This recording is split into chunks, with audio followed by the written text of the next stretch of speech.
அன்பிற்சிறந்த இந்த இனிய விழாவிற்கு வருகை தந்து சிறப்பித்து கொண்டிருக்கின்ற அத்தனை பெரியவர்களையும் வணங்கி மகிழ்கிறேன். இந்த விழா எங்களுடைய 6 மாத கனவு. அந்த கனவு இன்று நனவாகி கொண்டிருக்கிறது.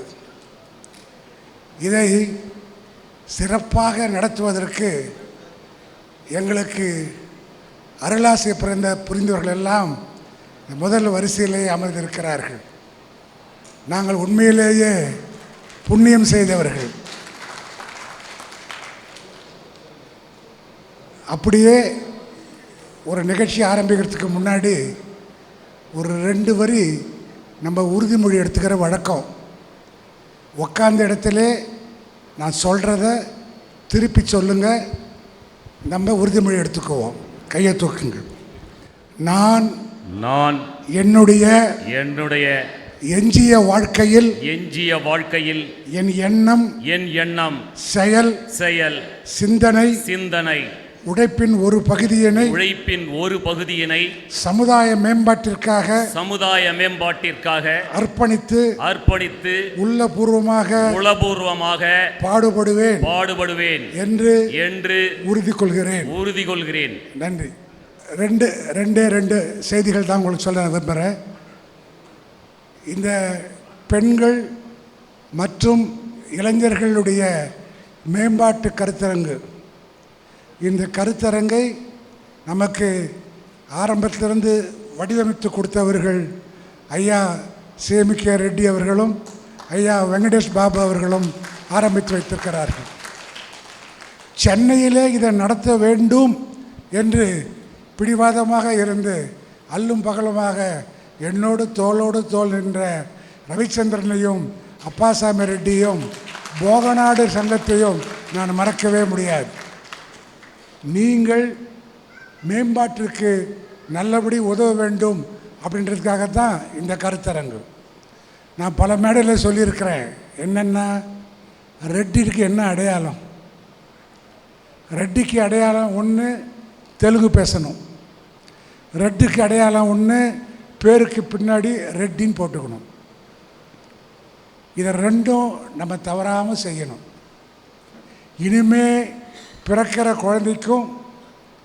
பிறந்திருக்கிற குழந்தைக்கும் நம்மளால் முடிந்தால் கல்வியிலேயும் கல்லூரியிலேயும் பள்ளியிலேயும் பெயருக்கு பின்னால் ரெட்டி என்று போட வேண்டியது காலத்தின் கட்டாயம். நான் ஏன் சொல்கிறேன்னா, அரசியல் அமைப்பு சட்டத்திலேயே ஜாதியை ஒழிக்க முடியாது. அரசியலமைப்பு சட்டத்திலேயே ஜாதியை பாதுகாக்க வேண்டும். எனவே ஜாதி என்ற ஒரு அமைப்பு இருக்கும் வரை, இந்த அரசியலமைப்பு சட்டம் இருக்கும் வரை நாம் நம்முடைய ஜாதியை நாம் நிலைநாட்ட வேண்டும். அதற்கு நீங்கள் எல்லாரும் உறுதிமொழி எடுத்துக்கொள்ள வேண்டும். பல மேடையிலே நான் சொல்லியிருக்கிறேன். அதை இந்த மேடையிலே நான் ஞாபகப்படுத்துவதற்கு நான் கடமைப்பட்டு இருக்கிறேன். தாயாக இருந்தாலும் சரி, தனையனாக இருந்தாலும் சரி, ஒருவரை நாம் நேசிக்கின்ற ஒரு பண்பை நாம் கொண்டு வர வேண்டும். ஒரு தாய் தன் மகனை கல்விக்கு அனுப்புகிறாள். அந்த மகன் படிக்கிறாள். அந்த படிப்பை பார்ப்பதற்கு தாய் கல்லூரிக்கு போகிறாள். மகன் சொல்லுகிறான், கல்லூரிக்கு நீ வர வேண்டாம். என்ன காரணம்? அந்த தாய்க்கு ஒரு கண்ணு தெரியாது, ஒரு கண்ணு இல்லை. கண்ணில்லாத தாயை கல்லூரியில் வரவழைப்பதற்கு அந்த தனையன் மகன் மறுத்து விடுகிறான். அவன் படித்து ஐஏஎஸ் தேர்வு பெற்று கலெக்டராகி ஹரியானாவில் பொறுப்பேற்கிறான். அவன் படித்த பள்ளியிலே அவனை அழைக்கிறார்கள். அவன் பள்ளிக்கு வருகிறான், பாராட்டு பெறுகிறான். நேராக தன்னுடைய தாயை பார்க்க வருகிறான். தாய் படுத்த படுக்கையாக இருக்கிறாள். அவளால் பேச முடியவில்லை. தாயை பார்க்கிறான். தாய் என்ன சொல்கிறாள்? கையிலே ஒரு கடிதம் இருக்கிறது. அந்த கடிதத்தை திறந்து காமிக்கிறாள். அதை எடுத்து அந்த தனையன் படிக்கிறான். என்ன தெரியுமா?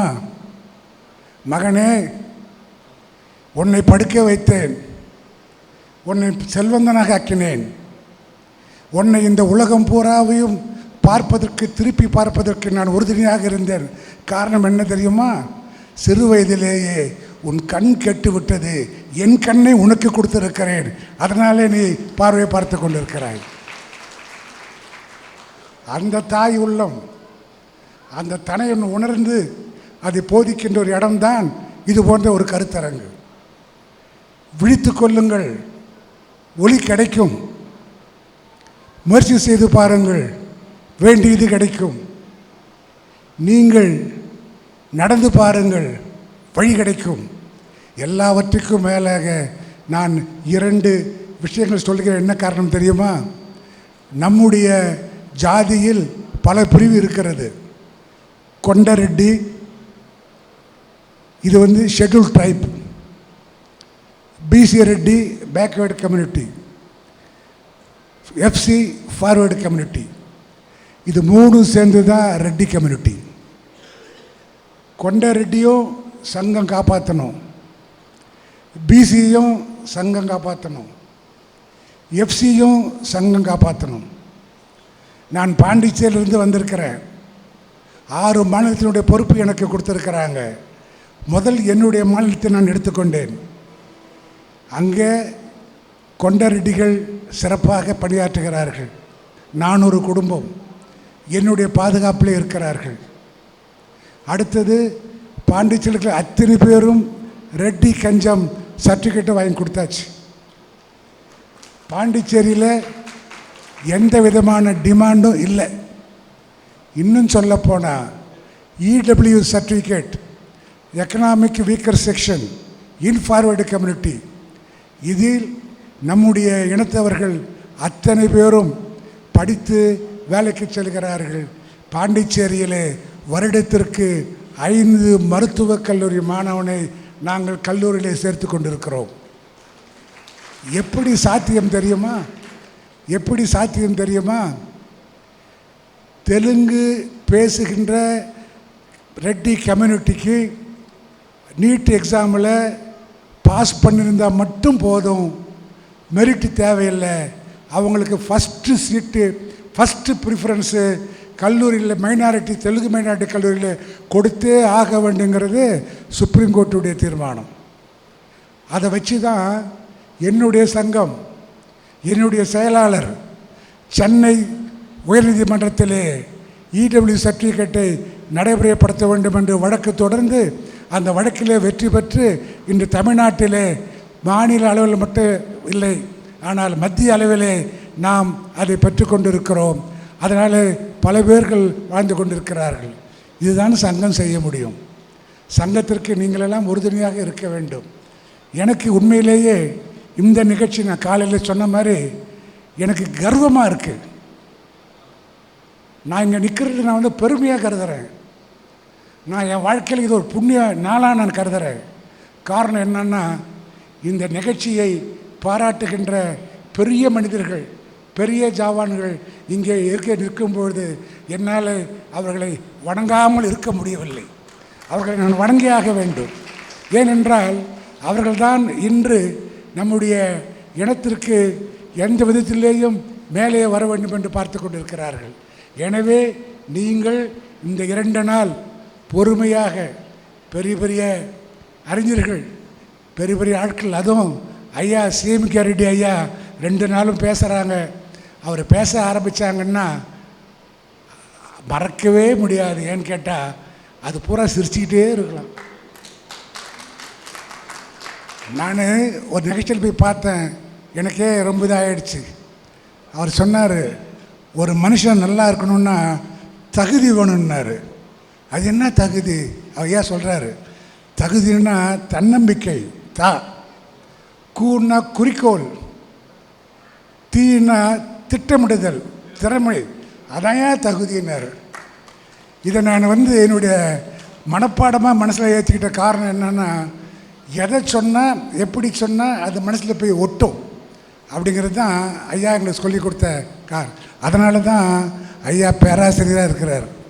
ஐயா ப்ரொஃபஸராக இருக்கிறார். எனவே நீங்கள் எல்லோரும் வந்து இந்த விழாவை நடத்தியதற்கு நான் மிகவும் கடமைப்பட்டு இருக்கிறேன். எந்த நிமிடத்திலும் என்னை நீங்கள் அழைத்தால் உங்களுக்காக நான் ஓடி வருவதற்கு காத்திருக்கிறேன். கடைசியில் நான் ஒன்று உங்களுக்கு சொல்லியாக வேண்டும். திருநெல்வேலியில் நம்முடைய சக்தி ஹாஸ்பிட்டல் டாக்டர் வெங்கடேஷ் பாபு இங்கே இருக்கிறாங்க. வெங்கடேஷ் பாபு பற்றி நான் சொல்லலைன்னா இந்த நிகழ்ச்சி நிறைவு பெறாது.